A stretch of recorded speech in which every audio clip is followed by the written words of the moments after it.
ओहो, ये हमारी गली पता नहीं कब बनेगी। और बारिश के मौसम में तो यहाँ से निकलना ही मुश्किल हो जाता है। डर और लगता है कहीं गिर गिरा के हाथ पैर ना टूट जाए। बनी हुई तो थी, फिर तोड़ दी, कह रहे अभी सीवर डालेंगे।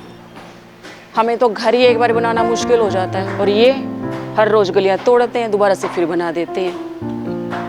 इनको क्या दिक्कत है, बना देंगे। इनके कौन सा जेब से पैसा जा रहा है, सरकारी पैसा है। हाँ सही बात है। और वो पिछली गली देखो कितने टाइम से बन गई है, ये अपनी पता नहीं कब बनेगी। तो कौन सा मंत्री लाग रही है जो तेरी गाड़ी का कीचड़ लाग जाएगा। जिसका सरकार में साथ जाओ उसके काम पहला, बाकी अपने गली में लड़े जाओ। तुम कुछ ज्यादा ही नहीं बोल गए, और वो भी मेरे सामने। घर चलो, घर जाके बताती हूँ।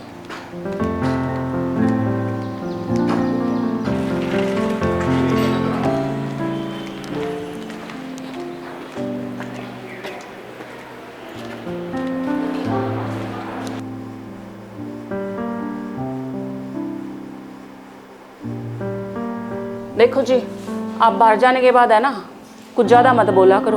दिमाग खराब कर दिया था वहां पे। अरे सरकार, पब्लिक आपके सामने कहाँ बोल सकती है।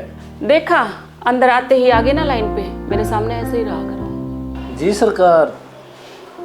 अच्छा बस रहने दो, ज्यादा मस्का मत लगाओ। अच्छा सुनो, आज बच्चों की फीस भराना, क्योंकि उनकी मैडम का फोन आया था मेरे पास फीस के लिए। और जब मेरे से कोई पैसे मांगता है ना, मुझे बहुत अजीब सा लगता है, बुरा लगता है मुझे। आज पक्का उनकी फीस भर के आना। शर्म तो मुझे भी बहुत आती है, बताओ मैं क्या करूं। मुझे भी रोज किसी न किसी की पेमेंट करानी होती है। बस रहने दो, आप तो अपनी प्रॉब्लम लेके बैठ जाते हैं। मुझे नहीं सुननी आपकी प्रॉब्लम। आपका काम है मुझे घर का खर्चा पानी देना, और महीने में इतने पैसे नहीं देते आप मुझे। आपको पता भी है मैं कितनी मुश्किल से इन पैसों में घर चलाती हूँ। अपनी प्रॉब्लम लेके बैठ जाते हैं, मेरी सुनते ही नहीं है। सच में घर चलाना बहुत मुश्किल काम है, नहीं तो हम भी ना चला लेते। करता हूँ मैं कुछ। हाँ, कुछ न कुछ तो सोचना ही पड़ेगा। सोचना नहीं, करना पड़ेगा। अगर दुकान पे ध्यान देते ना, तो आज इस सोचने की नौबत नहीं आती। और कैसे ध्यान दूँ, सारी मार्केट मेरे हिसाब से थोड़ी चलेगी। मुझे भी मार्केट के हिसाब से चलना पड़ेगा। मार्केट में ही काम नहीं होगा तो मैं क्या करूँ। एक मैं ना खुद जाकर दुकान पर देख, खुद बैठेगा ना, जब पता लगेगा दुकानदारी कैसे चला है। घर बैठे बैठे कहने से कुछ थोड़ी होता है। हाँ, आपने तो बोल दिया फटाक से, घर बैठी रहती हूँ। घर चलाना भी इतना आसान नहीं है। आपको पता है मैं कितनी मुश्किल से घर चलाती हूँ। एक दिन घर पे बैठ के देखो, पता चल जाएगा। तेरे तो कोई नहीं जीत सकता। मैं तो चला अपनी दुकान पे। सुनो, इब जाओ तो हो, एक गिलास पानी दे दो ना, बिना बात छोटा दिया।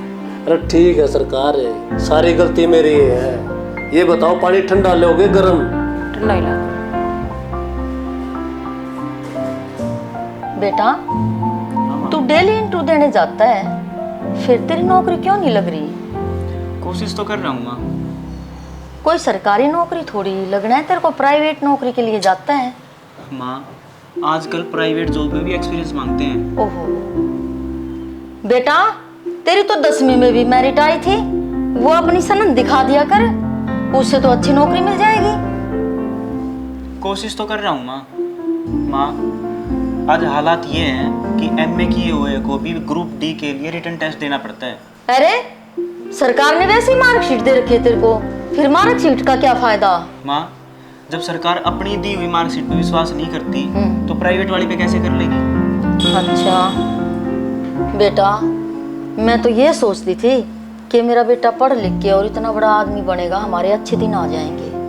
माँ, अब तो फैक्ट्री वाले भी ये कहने लगे, हाँ अगर तेरे पास कोई डिग्री नहीं है हाँ। तो कोई दिक्कत नहीं, हम तुझे काम पे रख लेंगे। अच्छा। और तुझे काम आना चाहिए। वाह बेटा, पढ़ाई से ज्यादा काम की वैल्यू। अब तो अच्छे दिन आ गए फिर। हाँ बेटा, हमने इतना पैसा लगाया, इतना समय लगाया, हम काम ही ना सिखा देते। सरकारी नौकरी के लिए मार्कशीट जरूरी है। हाँ। इसके बिना सरकारी नौकरी नहीं मिलती। अरे क्या झमेला है बेटा, मेरे को तो कुछ समझ ही नहीं आ रहा, बच्चे पढ़ाने चाहिए या नहीं। माँ, हमें तो ये आज पता चला है, लेकिन सरकार को बहुत पहले से पता था, इसलिए तो वो स्किल इंडिया को बढ़ावा दे रही है।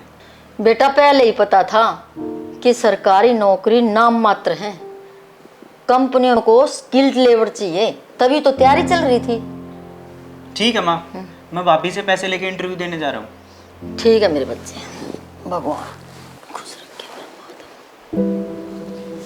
अरे भाई कहाँ जा रहे हो? भाई तेरी भाभी को पानी देने जा रहा हूँ। अरे यार ला, मैं दे दूंगा, आपको माँ बुला रही है ऊपर। माँ कुछ चिंता में लग रही हो।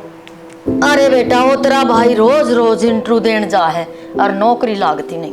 बेटा आज भी इंटरव्यू देने गया है, पता नहीं नौकरी मिलेगी या नहीं। आप क्यों चिंता करती हो माँ, लग जाएगी, मैं हूं ना, मैं सब संभाल लूंगा। बेटा एक बात कहूँ, तेरी भी परेशानी मेरे से देखी नहीं जाती। बेटा एक माँ अपनी औलाद को कभी परेशान नहीं देख सकती। माँ मैं कहाँ परेशान हूँ, आप क्यों चिंता करती हो, मैं बहुत खुश हूँ। और आपकी बहू भी कितनी अच्छी है। चाहे कुछ भी हो जाए पर बहू के खिलाफ नहीं बोलेगा। पता नहीं इतना क्यों डरता है, पता नहीं क्या खिला रखा है ऐसा। बहू की तो गलत बात भी ठीक लगती है। क्या सोचने लगी माँ, आप बूढ़ी हो गई हो, अब इतनी टेंशन मत लिया करो।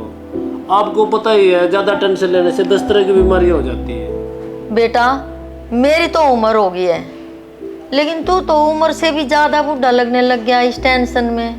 पहले तू इतना हंसता था, हमें भी हंसाता था, अब तेरे चेहरे पे मुस्कान ही नहीं है। जब देखो कुछ न कुछ सोचता ही रहता है।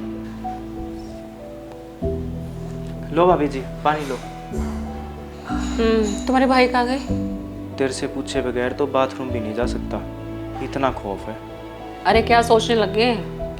कुछ नहीं भाभी जी। तुम्हारे भाई के बारे में पूछ रही हूँ, कोई अल्लाह दिन के चिराग के बारे में नहीं। भाई ऊपर माँ के पास गया है, कुछ बात कर रहा है। तेरे भाई को ही बात करनी आ गई तो ये दुनिया क्या करेगी? अपनी दुकान तो ढंग से चला नहीं सकता है। वही तो चलाता है भाभी, और तो कोई जाता ही नहीं। क्या दुकान चला रहा है? बचत तो कुछ खास होती नहीं, वो तो मैं ही हूँ, इतने कम बजट में इस घर को चला रही हूँ। भाभी मुझे 200 रुपये दे दो, इंटरव्यू के लिए जाना है। कल तो 50 रुपए लेके ही गया था, खत्म भी कर दिए। भाभी जी 20 रुपये तो ऑटो वाले लेने लगे एक साइड के। कल भी आते टाइम 3 किलोमीटर पैदल चल के आया था। जब मैं तेरी उम्र की थी ना, कॉलेज में 20 किलोमीटर पैदल जाती थी, और ये आजकल के नौजवान हैं 3 किलोमीटर कोई बहुत बड़ा मान रहे हैं। भाभी जी आपका कॉलेज तो घर से 1.5 किलोमीटर दूर था, आप वहाँ भी स्कूटी लेके जाती थी, फिर 20 किलोमीटर कहाँ जाती थी? क्या मतलब है तुम्हारा? और जब तुम्हारे भाई और तुम्हारी माँ मेरे सामने नहीं बोलते तो तुम किस लिए जुबान लड़ा रहे हो? भाभी मेरी कहाँ औकात आपसे बहस करने की, जब सारा विपक्ष ही चुप है। ये ले 50 रुपए और मेरा दिमाग खराब मत कर। एक बात और, कहीं नौकरी लग जा और आत्मनिर्भर बन जा, ठीक है? भाई तो अपना खुद का काम करके भी आज तक आत्मनिर्भर नहीं बना। 8-9 हज़ार की नौकरी करके मैं क्या कर लूँगा? कहाँ ध्यान है तुम्हारा? किन ख्यालों में खोए रहते हो? खाली सोचने से काम नहीं चलता, कुछ करना पड़ेगा। और मुझे देखो कैसे सारा दिन घर पे लगी रहती हूँ, हैं? कितनी मुश्किलों से इस घर को संभालती हूँ। भाभी जी एक बात बोलनी थी। हाँ बोलो। वो भाई को बोलो ना कि मेरे लिए लोन लेके कोई बिजनेस स्टार्ट करे। प्राइवेट जॉब का आपको तो पता ही है, आज है कल नहीं है। हाँ हाँ सोचूंगी, और मेरा दिमाग खराब मत किया करो तुम ज़्यादा। जाओ अपने भाई को भेज दो।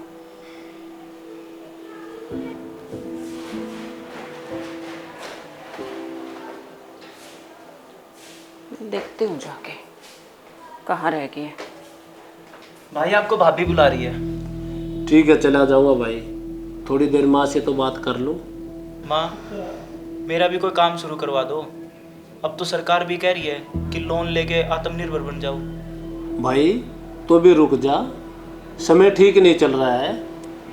सस्ते कर्ज के चक्कर में तो देश भी बर्बाद हो रहे हैं। श्रीलंका की खबर रोज देखते हो, वो भी ये सोच रहे थे सस्ता कर्ज लेके देश का विकास करेंगे, लेकिन उस सस्ते कर्ज के चक्कर में वो बर्बाद हो गए। भाई लोन तो सारी कंपनियां लेती हैं, बिना लोन के तो कोई काम शुरू ही नहीं हो सकता। इस लोन के चक्कर में पता नहीं कितनी कंपनियां बर्बाद हुई हैं, लेकिन उनका तो कोई जिक्र ही नहीं करता, या तो सिर्फ उनका जिक्र किया जाता है जो कंपनी आसमान में होती है, पहले अपना भी काम ठीक था, लेकिन कोरोना के बाद जो लोन का 20% हमने लिया, अब उसकी भी किस्त भर रहे हैं, उसका भी बोझ हमारे सिर पे है। अब हमारा लोन की वजह से हमारा बोझ बढ़ गया है। पर भाई कमाई भी तो बड़ी होगी, हम जितना ज़्यादा इन्वेस्टमेंट करते हैं उतना ज़्यादा रिटर्न पाते हैं। ऐसा नहीं है, अगर ऐसा होता तो बैंक लोन देने के बजाय खुद का ही बिजनेस ना शुरू कर लेते, और सरकार भी टैक्स बढ़ाने के बजाय लोन लेकर ही ना देश का विकास कर देती। क्या जरूरत थी नमक पर भी टैक्स लगाने की। लेकिन भाई इन्वेस्टमेंट से बिजनेस तो बड़ा हो ही जाता है और टर्नओवर भी बढ़ जाता है। भाई खाली टर्नओवर से क्या होता है, हम बिजनेस करते हैं, प्रॉफिट के लिए करते हैं। अब बहुत सारी कंपनियां हैं जो बहुत बड़ा इन्वेस्टमेंट करके बहुत बड़ा बिजनेस करती हैं, लेकिन प्रॉफिट की जगह हर टाइम नुकसान कर रही है, हर क्वार्टर में उनका नुकसान आता है। हाँ, ज्ञान तो ऐसे पेल रहा है जैसे सारे बिजनेस का ज्ञान इसी को है। अपना बिजनेस तो ढंग से चला नहीं रहा, दूसरों को ज्ञान पेलता फिर रहा है। चलो ठीक है भाई, जैसा आपको अच्छा लगे कर लेना। पता नहीं, कुछ समझ में नहीं आ रहा। आ जा बेटा।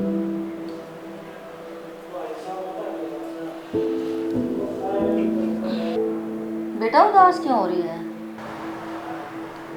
माँ, ये दूसरे को तो ज्ञान देते फिर रहे हैं, खुद का बिजनेस चला नहीं रहे हैं, बच्चों के फीस के लाले पड़े हुए हैं। नहीं बहू, मेरे बेटे में टैलेंट तो शुरू से ही है, हर चीज़ की परख है। ये तो समय की मार है जो इसे सुनना पड़ रहा है। फिर ये अपना बिजनेस क्यों नहीं बढ़ा रहे? कुछ करके दिखाएं तब मानूंगी। बताओ माँ, मैं क्या करूँ? मैं तो अपनी दुकान अपने हिसाब से चला सकता हूँ। बाकी जो मार्केट है, जो दूसरे दुकानदार हैं जिन्होंने मार्केट में इतना कंपटीशन किया हुआ है, उनका मैं क्या कर सकता हूँ? दूसरे? ये तो आपके अकेले की दुकान थी ना, अब ये दूसरे कहाँ से आ गए? महारानी, अपने कमरे में जाके रेस्ट भी कर ले। क्यों 24 घंटे काम पे लगे रहती हो? इस दिमाग को कभी रेस्ट भी दे दिया करो। पहले ये बताओ वो दूसरा कौन था? अरे भाई, जब मार्केट में काम कम था ना, तो सभी दुकानदारों ने रेट कम कर दिए। अब उनके चक्कर में हमने भी रेट कम करने पड़े, और आज ये सिचुएशन है, प्रॉफिट 2% और टैक्स 18%। अब पता लगा वो दूसरे कौन थे। ओहो, ये तो मैंने ही आपको बोला था कि और दुकानदारों ने दाम कम कर दिए हैं तो आप भी कम कर दो। अब मेरे को क्या पता था कि प्रॉफिट बिल्कुल ही खत्म हो जाएगा, और इतनी महंगाई में इतने से प्रॉफिट से कैसे काम चलेगा बता। देखो, हमें तो कुछ समझ में नहीं आया। बाकी भाई आपको समझ में आया हो तो कमेंट करके बताएं।